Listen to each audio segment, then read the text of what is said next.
cricket team better than those who do. But no one is going to let you do that. So why not try Wicket Cricket Manager to satisfy that urge? Pick your nation, pick your league, pick your players, and yell at them when they do poorly. You can find it in the links below or by searching for Wicket Cricket Manager in your app store today.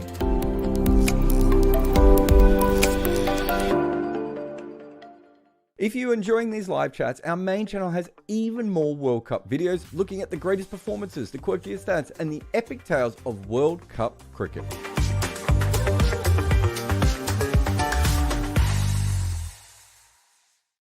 Morning everyone, welcome to the Scoreboard, back in my normal place, although I still couldn't get any of my equipment to work. So apparently a monster has crawled inside my computer and is doing all sorts of random things at the moment. Different kind of scoreboard today, just because myself and Cheyenne were both, he was traveling today and I was busy today as well. So still got plenty of notes, but we haven't been able to assemble it the way that we obviously normally would.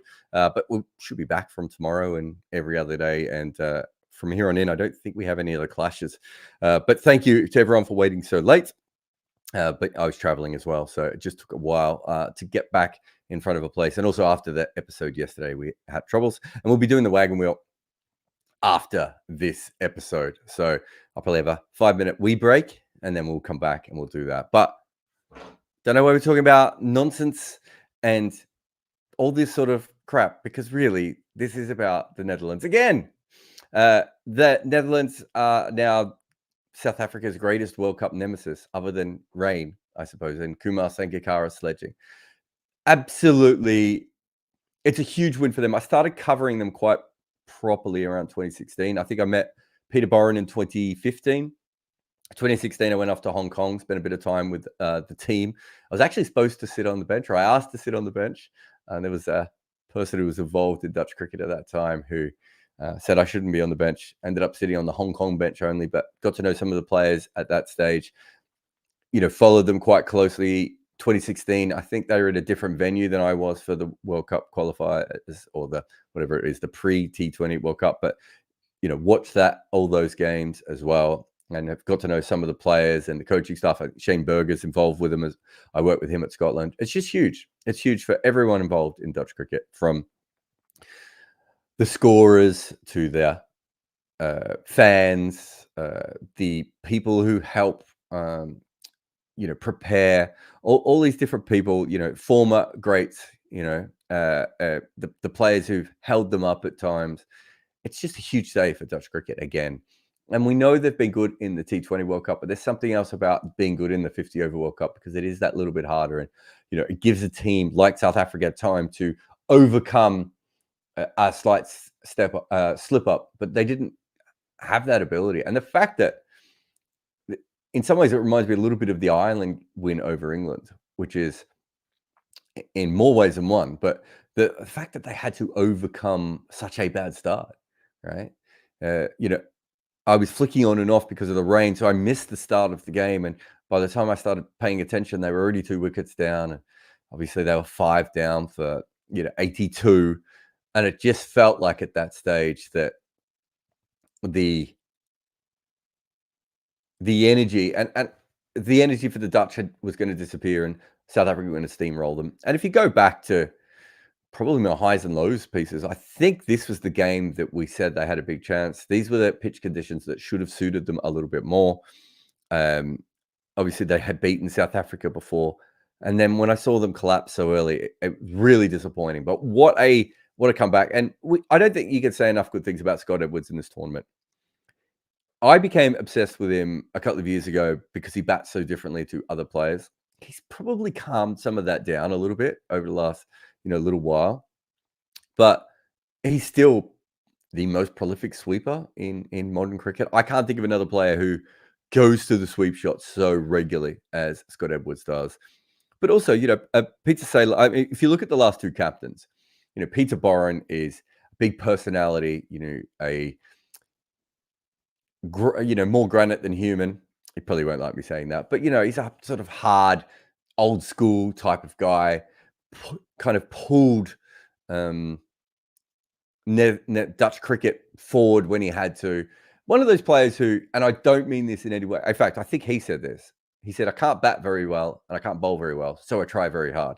And you see someone play like that, and you just kind of want to follow them.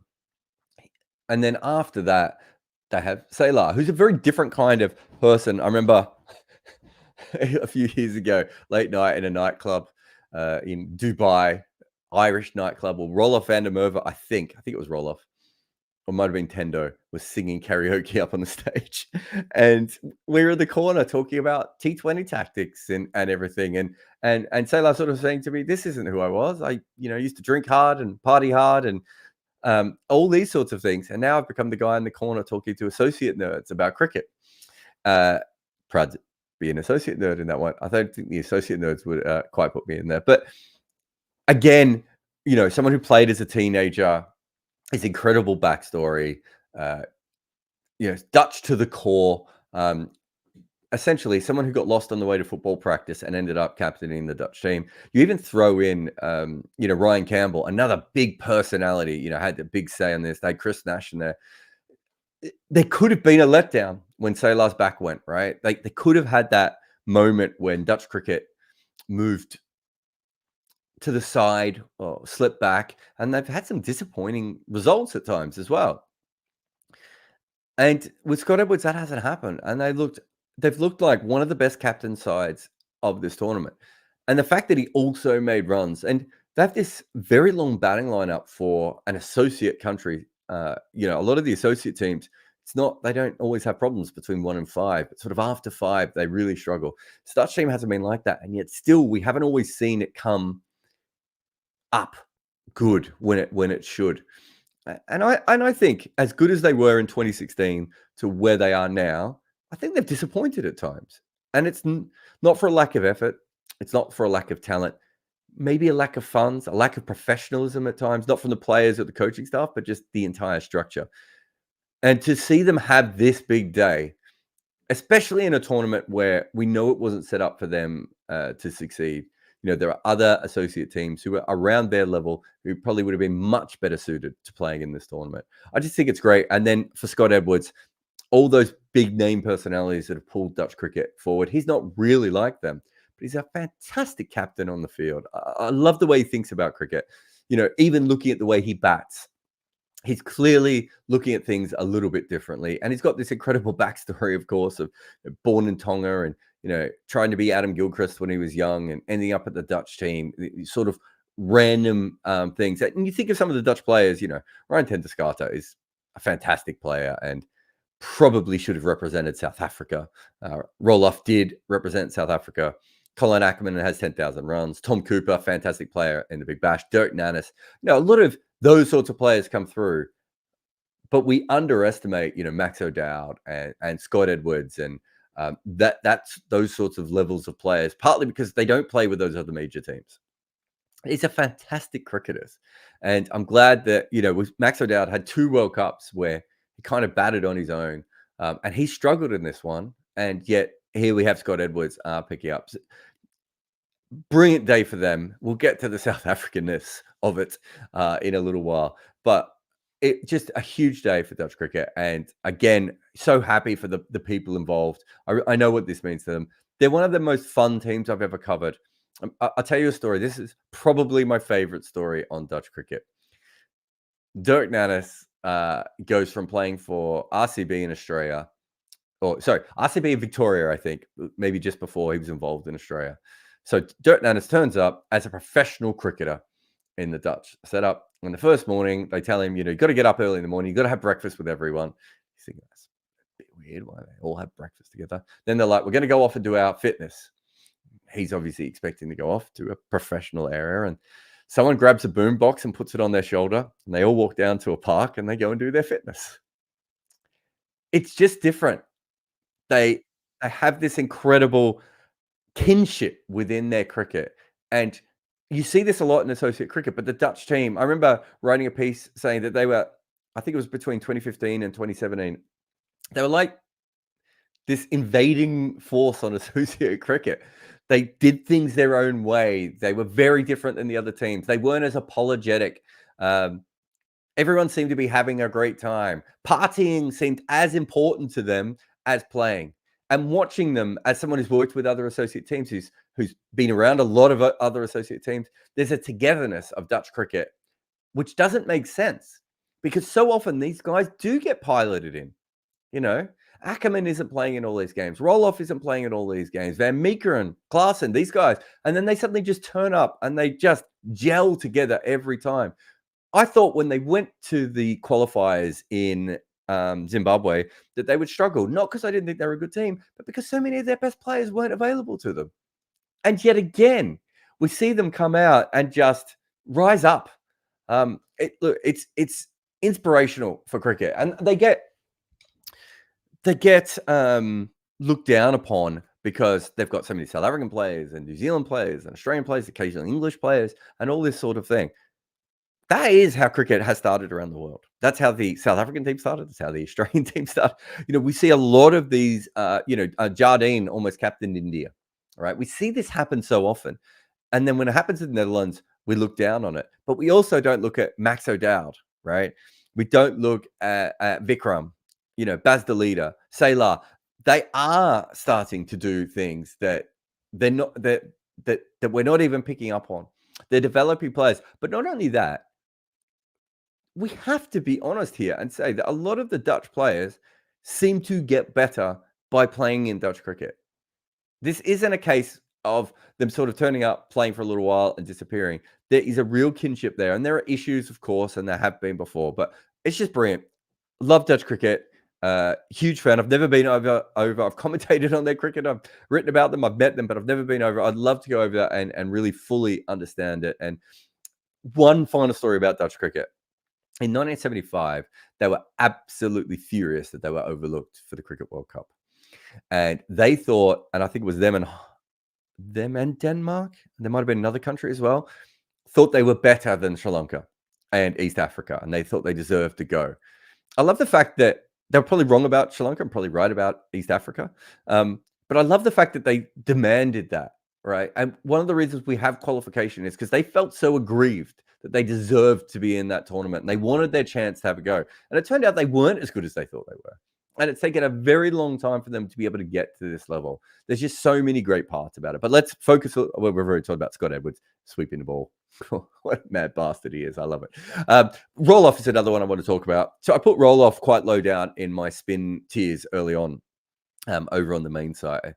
Upset a lot of people because people love roll-off. And so they should. But I don't think people understood how great roll-off used to be. You're talking about a player who there was a time when Roelof van der Merwe and Johan Botha were Maharaj and Shamsi. Different versions of bowlers, of course. But they had a period in one-day internationals where they sort of combined. They could both field, they could both bat. Roelof's batting, in fact, for South Africa, it's still some of the most pure hitting I've ever seen. He was a fantastic cricketer. And coming to this tournament, if he'd come to this tournament 3 or 4 years ago when he was more of a frontline spinner, he would have even more of an impact. But we knew all the spinners would get better in this tournament. That makes sense. That's what the conditions are like. But Roelof isn't the bowler he used to be. And at times in this tournament, he's bowled really well. And at other times, he hasn't. He's a bit more up and down, not quite as accurate as he used to be, doesn't have as many tricks as he used to. It makes sense. He's aging out. And it's the same with his batting. He was probably an automatic number 4, number 5 for many years in this side. You could bat him a little bit lower, of course, because of his skills. He was massively underused in the IPL and a lot of T20 franchises around the world. At his peak, just a fantastic cricketer.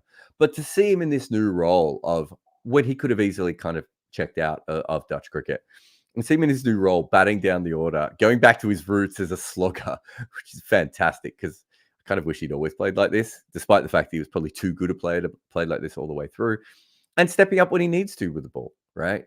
I think his innings, despite the fact, I think it might have been the biggest partnership, but his innings certainly changed the way that I think Edwards was going about it, and the way that they were looking at it, and really allowed Aryan Dutt to come in afterwards as well.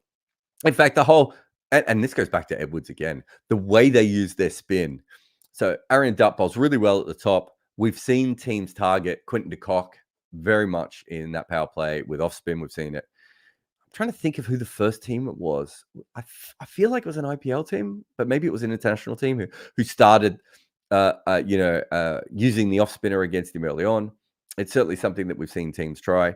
But also Colin Ackerman, like, Roloff was good enough to play as a semi-frontline spinner, frontline-ish spinner for South Africa. Colin Ackerman's not at that level. He's got a ridiculous, I can't remember what it was like a 6-wicket haul or something in a T20 game once. And I remember going back and having a look at that to see the quality of his bowling. It was one of the more hilarious 6-wicket hauls you'll ever see in T20 cricket. Proper part-timer. But he does have some good skills. And again, on these sorts of wickets, he can be quite handy. But look at what Edwards does. He uses Aryan Dutt where he's at his best, which I think is with the new ball.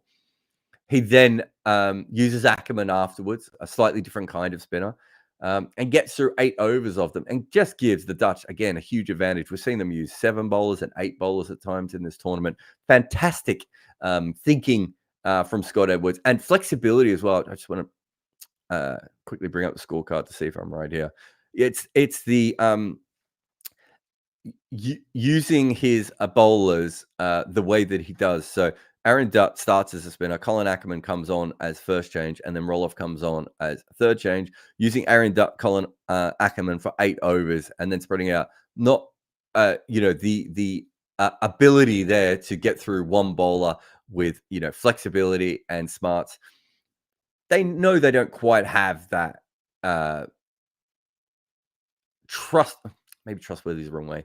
They know they don't have that shining fifth bowler, and that Aaron is still in development, and Colin Ackerman can't stand up, and they're making it work through good captaincy, matchup specific stuff, using the right boundaries and everything else. All this, the little things that you don't even always see on TV. So again, fantastic there by Scott Edwards and the way that he did that, and all 3 of those spinners did very, very well. The other thing is the seamers that obviously and Aaron Dutt also made runs, by the way. A couple of sixes today.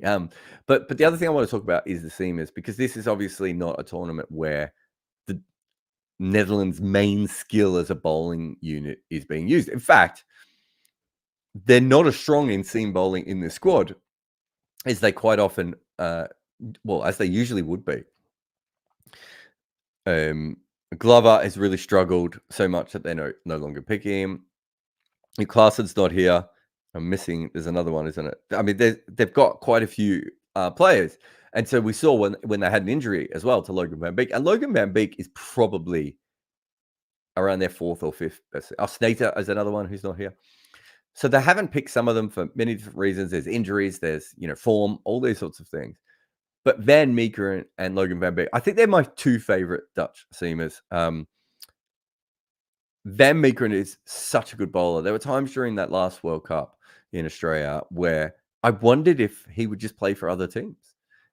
And it's interesting because he's never got, he played in county cricket for a long time. He doesn't always dominate, but he just looks so good so often when I watch them bowl. And Logan van Beek, I just don't think he's in that Van Meeker tier. I think he's slightly below that. I think Klaassen and Van Meeker are really high quality. And Glover probably should be, but maybe doesn't do that. But Van Beek's probably more in that Snater class, just below that sort of an automatic county player, but a very good player. But I go back to something that Logan van Beek did, and I wrote about it a little bit at the time. And I think it says something a lot about him. The game when the Netherlands were going to get absolutely hammered by England, and England were going to make over 500. They were odds on to make that score coming into the second last over. And Logan van Beek bowled probably one of the best death overs I've seen. You're talking about a fast medium bowler, towards even medium fast at times. Doesn't have a great knuckleball or a back of the hand slow ball, as far as I'm aware. But going to bowl straight Yorkers, going to bowl wide Yorkers, going to bowl cutters. Maybe gets away with a shock bouncer every now and again, but he doesn't have as many options. And he bowled absolutely fantastic in that game, and he stopped England from scoring 500. And I went straight on Twitter and I congratulated him for it. I just thought it was such an important little moment. And thinking back on that summer, I commentated on them playing England, can't remember if I did the Pakistan games, I did the West Indies games, and whoever else they played in that summer. They weren't good. They fought at times against the West Indies. They probably should have won a game against Pakistan. They had little moments, but they weren't this. And you were looking at people like Nina Manaru and Vikram. They had Pringle, the spinner. Someone like Snato, who again, it's a good handy cricketer. But you were watching these guys come through. Even Bas de Leede at that point, who I thought was a really talented cricketer, but he wasn't at this level. And you were watching them think if this is what happens when they don't have their county players available to them, or major Australian players don't make themselves available, they're going to struggle. And yet they took that summer where they played whatever it was, 11 or 12 ODIs against really good quality teams that even aren't at this World Cup. And they just kept improving, and they improved that layer of cricket beneath the top players. It wasn't just about them recruiting guys with Dutch passports. It wasn't just about them, making themselves available when the really good players were available. It was really about them developing all those other players. And to see them go from that to where they are now, the qualifying tournament, they qualified obviously without a lot of their better players. This tournament, they haven't had all their best bowlers, as I just said. Even if you look at the fact that Ryan Tenduskartha retired of recent times, they've lost some real talent from this, and they just stepped up magnificently. So impressed with that. And this is a huge win for Dutch cricket, but it's also a huge win for the ODI Super League. I promise you, watching them at the start of that home summer, they weren't this side. These guys, have massively stepped up. Professionalism, the little bits, as don't want to get too Australian cricket with this, but the 1%ers and everything else, they really moved forward as a team. And I think I've talked about this with Bas de Leede before, and I could almost make a full video about this. When I watched Bas de Leede in that summer, what I saw was a very talented natural athlete and a very talented cricket athlete. In that sort of, he could do everything. He could field, he could bat, and he could bowl. I'm not sure he always knew which ball to bowl. I'm not sure he could always control the balls exactly as he wanted. He could score against the best bowlers in the world, but you kind of thought he was going to get to 20, 30, maybe 35 and just play a reckless shot. Occasionally, I even saw him get lost a little bit in the field. And some of this is just maturity, right? But a lot of this is just the fact that he is a cricketer who got to play against so many good players, home and away, over a couple of year period. There was the 2 T20 World Cups as well. And his talent was fast-tracked. And his talent was already there. And this is a proper Dutch born and bred cricketer. His father played for the Netherlands. He grew up in this environment. And yes, he's had access to many of the great things of overseas pros and all that, overseas coaches and overseas players. But a lot of it is just that they are different now. And it's a huge win for that ODI Super League, which sadly no longer exists. But I love the fact that Bas de Leede was so important at the end of the game, and that, again, they were giving him the ball in those situations. And, we saw against Pakistan as well how good he could be. A fantastic cricketer, fantastic team. I'm just so happy for them that this has happened. It's not quite going to be what I'm going to be saying about South Africans, is it? Let's get to them. Where do we start? Okay, I saw this in this is in Fidosa's piece. I didn't get a chance to fact check it, but I'm sure she's got this one right. So South Africa had won 8 of their last 10 ODIs before this match. 6 of those victories were achieved batting first. And so obviously they're 50-50 when they bat second in that time. Doesn't mean everything. But I want to talk about why I think this matters. And the reason I think this matters is when you have a team with such a shallow batting lineup, and Marco Jansen's done really, really well. It certainly wasn't his fault today. It shouldn't be in that situation. It's not what their batting lineup is designed for. But when you have a shallow batting lineup, you are really set up to bat first. Get on top, make sure you don't lose too many wickets, and then, really crush.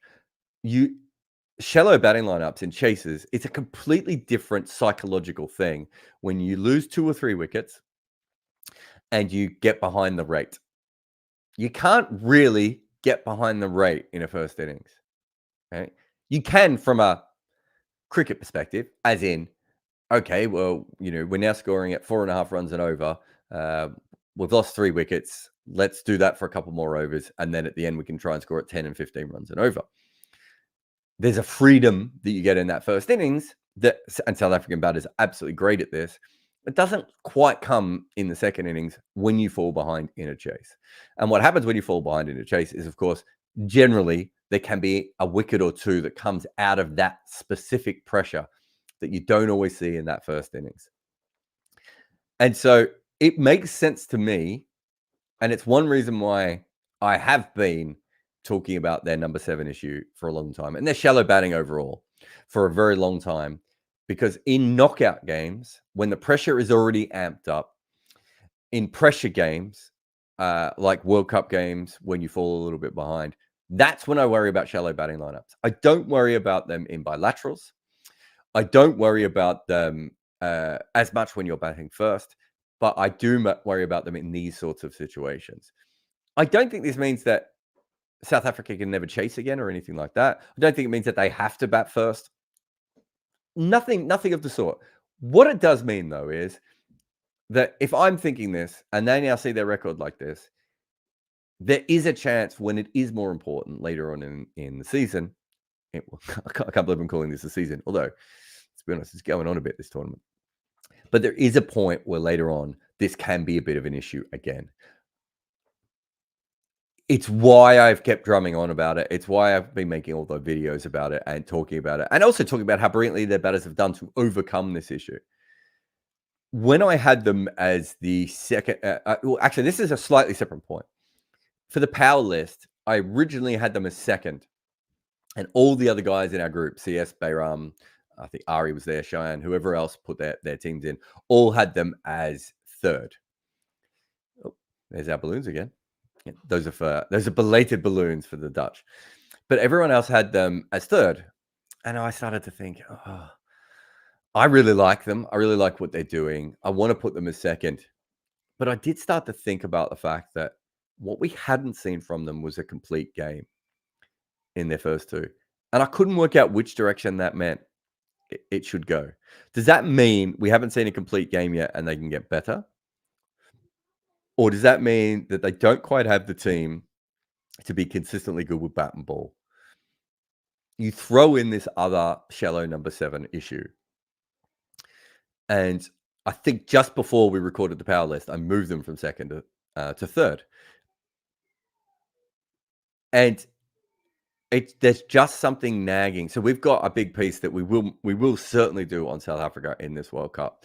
And I just don't know when to release this piece because I don't know exactly how I feel about them. And I'm going to need to know pretty clearly, I think, beforehand.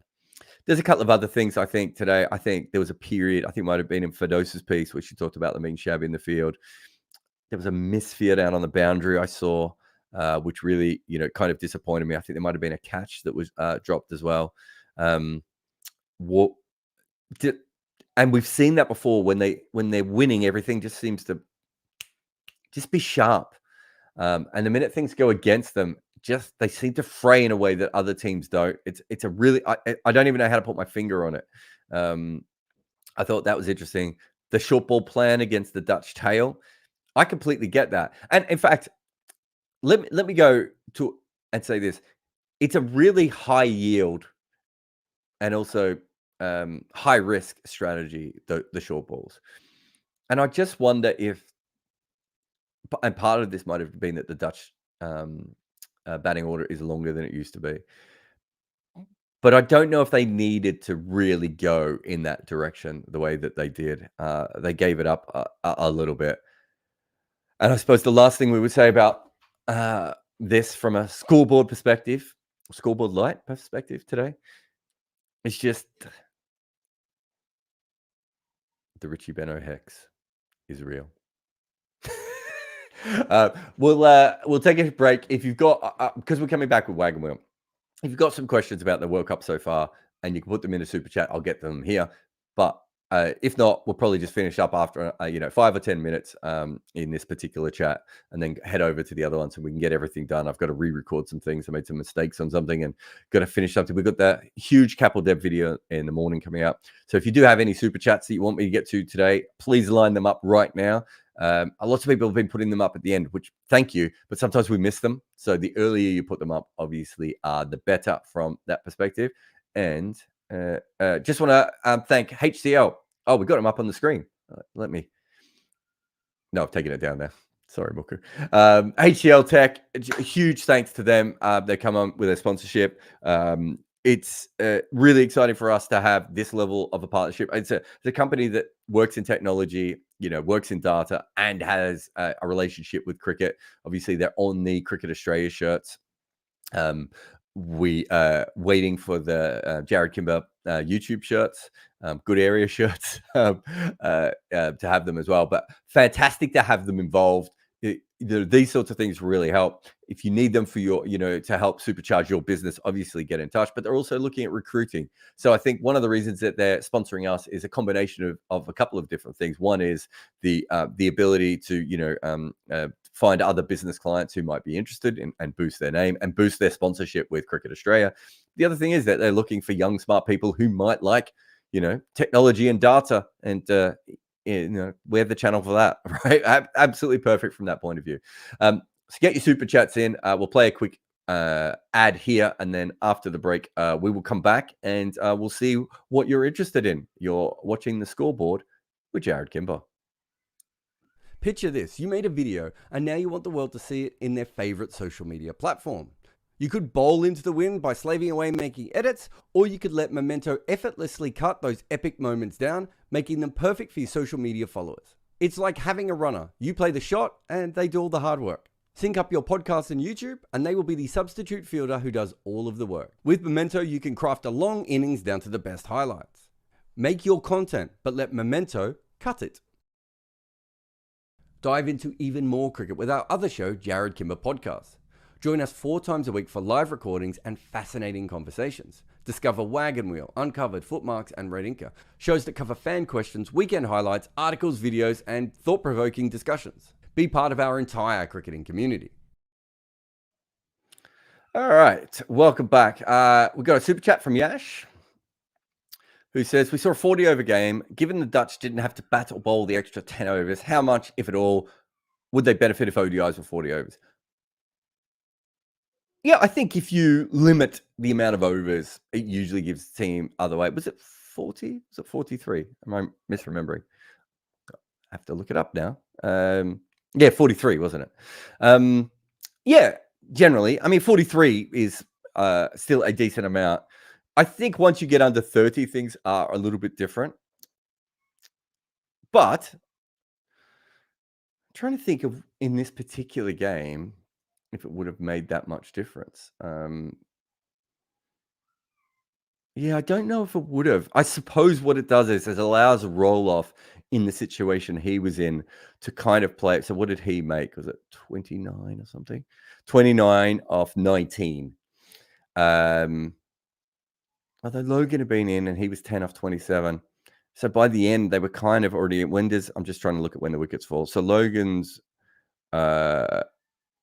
wicket comes at the 33 over mark. Yeah, so if you're 140 for 7, I don't think Roloff could come in and play that kind of innings if you've got 17 overs to go. So maybe he bats a bit more normally in that situation. But I don't think it had a huge impact on it. But yeah, it's why we see upsets in T20 cricket. It makes sense that there's more variability. The smaller the game, you still get upsets in Test cricket and first class cricket and 50 over cricket, but the smaller the game, one drop catch can play a bigger part, one innings, one spell, all those things play much bigger part. It doesn't allow you to work back into the game as much. So it plays a very small part. But yeah, I don't think Yash, it was a decisive factor in this, but maybe it played us a little bit. Keshav says, A scrapping of ODI Super League going to derail such process of teams like Netherlands, even though they might get a direct entry next time into the 14-team World Cup. Yes, it's look, I think all these teams should be in the World Cup, and then the World Cup should be much bigger one-day cricket and in T20 cricket. I've got absolutely, on the record with that. The ODI Super League did something beyond just getting into a World Cup. It allowed these players to get proper reps consistently for lower players, for developing players, against multiple opposition. It was huge. And, I think they called it the greatest summer in Dutch cricket history, even before they played a game, right? It was so big. And we've seen it for Ireland and even Afghanistan and, even Bangladesh. You just become a team that gets a few extra games, and it gives you the ability to really find out who's good and who's not good. And, the difference between, the Dutch playing Pakistan and England and, West Indies at home over that period, and those same players playing just as much cricket, but, in second 11 cricket in England, in club cricket in Amsterdam and The Hague and all those places. It's just massive. It's huge. And being around, watching Josh Butler prepare, all those little things that you don't even always factor in, just absolutely massive. So yeah, huge problem there. Path says, talk about the bloody game. So here's the thing about Path. I talked about the game quite in depth. I went into, Scott Edwards' batting, went into roll-offs bowling. I went into all those things. But it's really important that you know that when you are talking about Scott Edwards and roll-off and Bas de Leede and Aaron Dart and all these players that have come through, that it is bigger for them than me just going, so in their seventh over, he did this. It's still important to talk about those things. It really is. But when we are talking about just how important this is, it really is. It is something that is worth going on and doing that, because we don't know if the Netherlands are going to have another win. And a lot of people don't know a lot about Dutch cricket. And to prove that, I just want to show you something here. So RR says, no one follows cricket in the Netherlands. All these players are product of South African cricket. All right. Netherlands have been stuck at the same level for 25 years. Now, I think he puts a wink emoji here. No one follows cricket in the Netherlands. Go back and have a look at some of those Dutch England games. There's a lot of England fans there, but even the England fans were surprised by how many Dutch fans turned up. There was a lot of Dutch fans at all of those games. Then you've got, Vikram, and you've got Buzz, and you've got Max O'Dowd. You had Peter Saylor, right, who is a Dutch born and bred captain of his country and a really good cricketer, right? And a shame he had to retire so early because of his back. We are starting to see those sorts of players come through. If you looked at Irish cricket in the 90s, the best players were quite often expats. If you look at even, your Trent Johnston, that level of players into the mid-2000s, it was very similar. Success is what gets people to look at this more, right? These sorts of things really matter. Let's say, instead of bringing East Africa into the World Cup in 1975, that the Dutch randomly over Denmark had been the other team that had been in that World Cup, and they start to play at that level, how much more developed would they be now, right? Part of the reason they have so many of these for what would you call overseas pro type players is because they haven't developed their cricket as much, because they have been left off in the cold. These things aren't accidents. And so when people slag them off with this sort of stuff, and you might be saying some of it tongue in cheek, I don't want to, completely rip you to shreds here, but it's bullshit. And I tell you why it's bullshit, because the Australian cricket team had players who could play for Australia and England when they started, right? And they did play for Australia and England, right? And sometimes they would pick playing in county cricket above playing for Australia because it paid them more money as well. And so even when they got talented players, they would lose them. New Zealand cricket absolutely decimated by all these random effects that had nothing to do with it. They should have been a much stronger team for a long time. These cricket cultures can grow, right? But sometimes other things happen to slow them down. Argentinian cricket should be massive. Argentina should be one of the 6 best cricket nations in the world. 8 best. 7 best. right? They should be absolutely fantastic at cricket. These things don't happen by accident. And so if you sit there and you go, oh, they're all former South African players. Well, do you know who used to play for South Africa? England players. The only reason you know about South African cricket right now today is because a bunch of England players played for them and made their team much better back in the old days. Right? It's just bullshit. And it's nonsense. And it gets us nowhere. Right?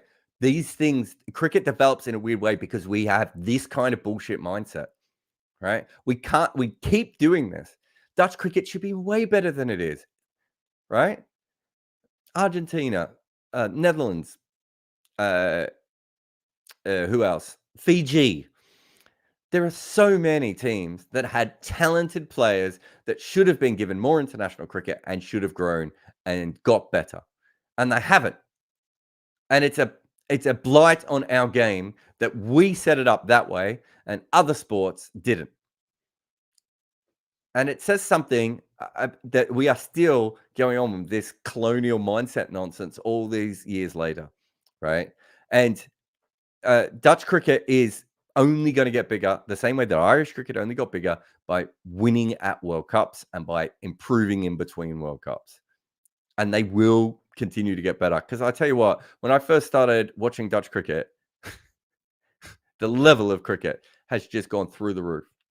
And the fact that there are so many fantastic born, bred, trained players coming through now, it's great for the sport that we love. So it's fun to say South Africa A beat South Africa, or South Africa C beat South Africa. And it's a fun thing to say, and I get it.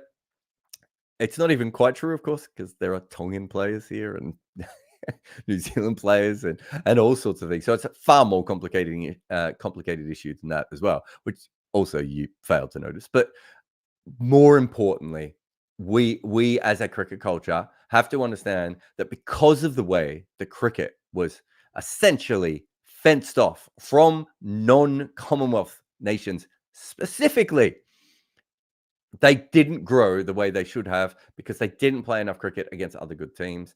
And so we're in a situation where Dutch cricket should be 3 times stronger than it is now. They should be, a normal part of cricket, and we've still got them on the fringes. So let's celebrate the great moments when we get them, because this was a fantastic story. And anyone who doesn't think that, sorry, then you don't really enjoy the game of cricket. You might love the big nations, but you don't love the game of cricket if you can't look at these sorts of moments and go, wow, isn't it great that this team put together a performance like this against a team 5 minutes ago who was the 3rd favorite to win the World Cup? I do not believe, should we have a look at that now? I do not believe they are at the moment. Let's have a look at what happened to South Africa's odds. They're still 3rd favorite, they've obviously drifted a little bit, but they're just, or actually New Zealand might have barely gone past them. But yes, what a big change for the World Cup again. And again, this shows just what a fantastic sport we have. And it would be great if it was played by everyone in the world, but we went out of our way not to allow that. You see moments like this, you just think, I wish we could have more of it. Thanks to HLCTech and to Wicket Cricket Manager. Get yourself some Wicket Cricket Manager out there. I'm going to take a short break and end this show here. And then we'll come back on Wagon Wheel, and I will see you in a moment there. But thank you so much for your support. This show was really late tonight, and yet so many of you, I know you were hanging on through the technical issues and me trying to get through the traffic and all these sorts of things. But thank you so much to everyone who did actually stick around. And as I said, if you are a Scoreboard fan, tomorrow, unless something goes horribly wrong, will be a normal show where me and Cheyenne and maybe CS and Bayram and whoever else and Muku just make a normal Scoreboard, because it'd be nice to just get back to the normal show that we have. But thanks to everyone for hanging around, and I'll see you in 5 minutes on my next show. Support us on Patreon. Join for exclusive perks like AMAs, live calls with me, and a vibrant Discord community. Enjoy ad-free content, early podcast episodes, and access to my emailer, plus behind-the-scenes stuff. We've built our channel on Patreon support, so a huge thanks to everyone who has helped. If you like these live chats, head over to our main channel where we have all sorts of video on this World Cup. There'll be several every week with all the latest trends, stories, and incredible historical content.